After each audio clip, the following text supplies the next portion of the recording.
A seafarer's life can be a lonely one, even at the heart of a container ship or amongst the busyness and bustle of a cruise liner.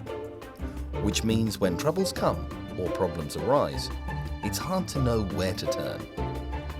Always standing by to help?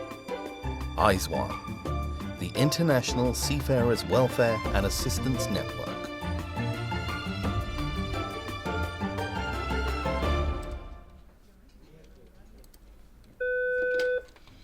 Good afternoon, Seafarer Help. How can I help you? We provide a 24-hour, 365-day-a-year helpline service to seafarers of any nationality, anywhere in the world. And that's completely free and confidential. And we're also multilingual helpline. По-русски, да, конечно, я говорю по-русски, да, чем No hay могу problema, помочь? podemos ayudarle. Lo que podemos hacer es... 这样的话，方便我们打还给你。 Last year we dealt with 1,920 cases, which accounted for 7,710 seafarers. We were contacted by seafarers of 84 different nationalities, contacting us from 113 different countries. So there's a great demand out there. And as shipping today goes on around the clock, all around the world, so too ISWAN. It can be quite difficult in working with all the different partners, but there is quite a lot of consensus around the welfare of seafarers. It's an increasingly important area, and particularly ship owners are recognising that the welfare of their crews are important for the recruitment and retention of seafarers and for the operation, the safe operation of shipping today. When a Georgian seafarer had to go on hunger strike for the wages he was owed, SeafarerHelp alerted the International Transport Workers Federation at his next port. The ITF inspector supported the seafarer until all wages due to him were finally paid. A Filipino sailor, seriously ill with kidney failure, needed help with his medical bills, but his sick leave pay was being denied. He was desperate. SeafarerHelp assisted him in applying to the Seafarers Emergency Fund, and a successful transplant operation was carried out. It's not just the seafarers who calls us, it's their family members in their countries as well. When we talk to the seafarers in their own language, they start to open up and talk about their problems more. An Indian seafarer's brother asked for SeafarerHelp on behalf of a family member imprisoned in Dakar with all his shipmates after their vessel had been found to be carrying illegal weapons. The ship owner didn't help. SeafarerHelp alerted the ITF, who contacted the judge in the case. The crew was freed and repatriated to India. Some of the challenges the network faces are truly extreme. Above all, the impact of piracy and its terrible consequences for seafarers.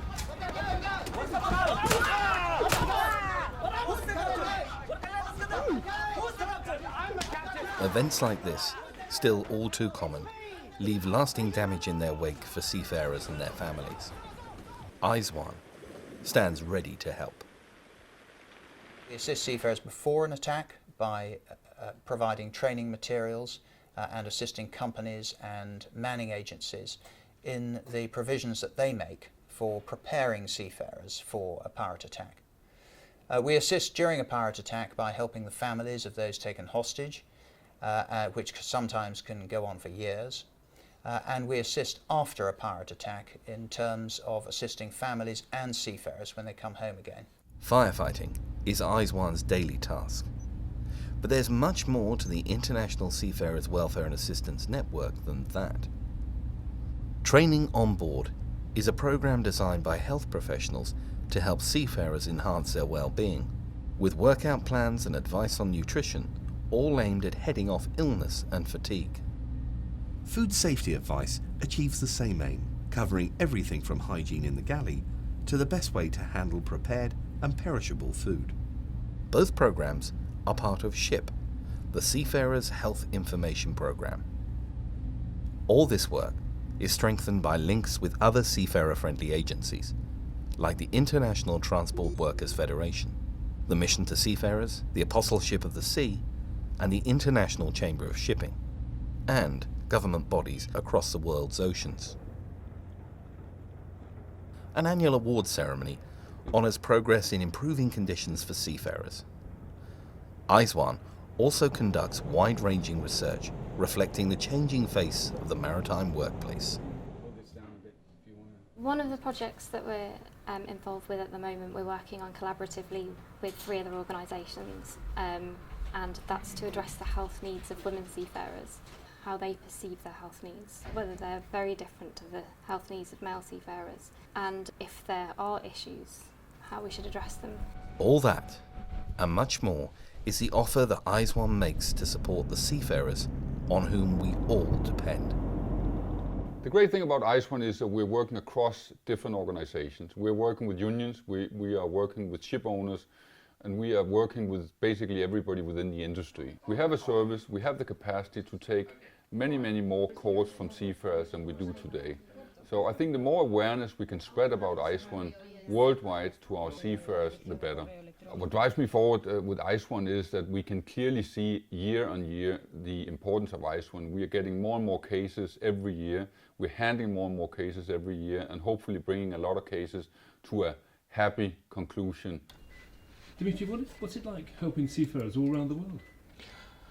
Well, it is very exciting. It's very rewarding because you really make real change for the better in people's life, but at the same time it's very extremely challenging because whenever phone rings you don't know what to expect and you don't know what kind of state the person on the other end is going to be, and very often people are very stressed out, so you have to handle that as well. But at the end of the day you must go home feeling, I've done something. I do, that's why I like that job so much.